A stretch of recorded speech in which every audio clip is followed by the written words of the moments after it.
நல்ல கைகளை தட்டி கர்த்தரை நல்ல உயர்த்துவோம். தேவனே உம்முடைய சிங்காசனத்தோடு வந்து எங்களுடைய மத்தியில் அரசாட்சி செய்ததற்காக ஸ்தோத்திரம். எல்லா மகிமை எல்லா கனத்தையும் உமக்கே நான் செலுத்துகிறேன். உமக்கே நாங்கள் செலுத்துகிறோம் ஆண்டவரே. நீ நல்லவர். இந்த கூட்டத்துக்கு வந்திருக்கிற ஒவ்வொருவரையும் ஆசீர்வதியும். அவர்களுடைய தேவைகளை சந்தியும் ஆண்டவரே. தொடர்ந்து இந்த வருஷத்துல ஆகஸ்ட் 15ஆம் தேதிக்கு அபிஷேக முகாமையும் ஆசீர்வதியும். பலவீனத்தோடு தேவைகளோடு வந்திருக்கிற ஜனங்களுடைய தேவைகளை நீர் ஏற்கனவே சந்தித்திருக்கிறீர். கையை உயர்த்தி ஆண்டவரே, உம்முடைய வருகை மட்டும் நான் உண்மையாய் ஓடணும். சபைகள் இதன் மூலமாய் ஆசீர்வதிக்கப்படணும்.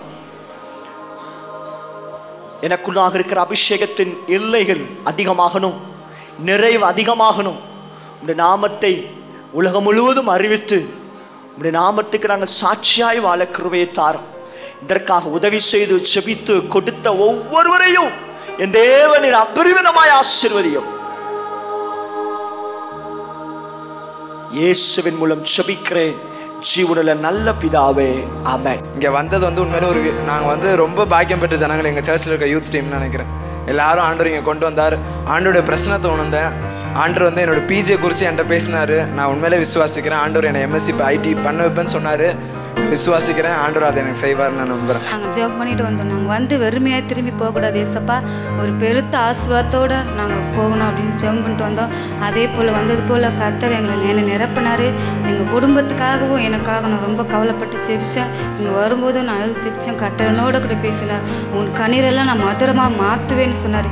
அதே போல் ஐயா எங்களை கூப்பிட்டு என் பேரை சொல்லி ஜெபித்தார். கர்த்தர் நான் மட்டும் மையப்பட்டேன். முட்டி போட்டு என்னால் ப்ரேயர் பண்ணவே முடியாது. நான் இங்கே வந்திருக்கும் போது நான் ஏசப்பாட்ட சொன்னேன், ஏசப்பா என்னால் முட்டி போட்டு ஜெபம் பண்ண முடிய மாட்டேன். ஆண்டவரே நான் முட்டி போட்டு ஜெபம் பண்ணோம். நாங்கள் இன்றைக்கி யாரும் தேடி வந்தாலும் நீங்கள் வெறுமையாக அனுப்புறதில்லை. ஆண்டவர் ஆசீர்வாதத்தோடு அனுப்புறீங்க. நான் இன்றைக்கி சாட்சி நான் சொல்லணும். ஆண்டவர் இன்றைக்கி தான் எனக்கு உதவி செய்யணும்னு நான் ப்ரேயர் பண்ணேன். அதே மாதிரி எனக்கு தனியாக ஜெபம் பண்ண முடியாது. ஏசப்பா என்னோடு பேசினார், தனியாக நீ ஜெபம் பண்ணுவேன், நான் உன்னோடு இருக்கிறேன், கூடவே இருக்கிறேன், நீ கவலைப்படாத அப்படின்னு சொன்னார். கர்த்தர் நாமத்துக்கு உடனே கொடி சோத்திரம். கர்த்தருடைய பரிசுத்த நாமத்துக்கு ஸ்தோத்திரம். நாங்கள் இந்த இடத்துக்கு வந்த உடனே பிரதர் மைக் எடுத்தோடனே 3 காரியத்தை சொன்னார். ஒன்று உணர்வுள்ள இருதயம், 2வது தீர்க்க தரிசன அபிஷேகம், 3வது ஜெபத்தின் ஆவி. நான் 2 காரியத்துக்காக வரும்போது ஜெபம் பண்ணிட்டு வந்தேன். ஒன்று உணர்வுள்ள இருதயத்தை எங்கள் ஒவ்வொருத்தருக்கும் தாங்க ஆண்டவரே அப்படின்னு சொல்லிட்டு, 2வது ஜெபத்தின் ஆவி எனக்கு தாரும் அப்படின்னு சொல்லிட்டு நான் ஜெபம் பண்ணிட்டு வந்தேன். வந்த உடனே இந்த 3 காரியத்தை இந்த நாளிலே நமக்கு தரப்போகிறார் என்று சொல்லும்போது உண்மையிலேயே அது ரொம்ப ஆச்சரியமாக இருந்தது. அதுக்காக கர்த்தரை ஸ்தோத்திரிக்கிறேன்.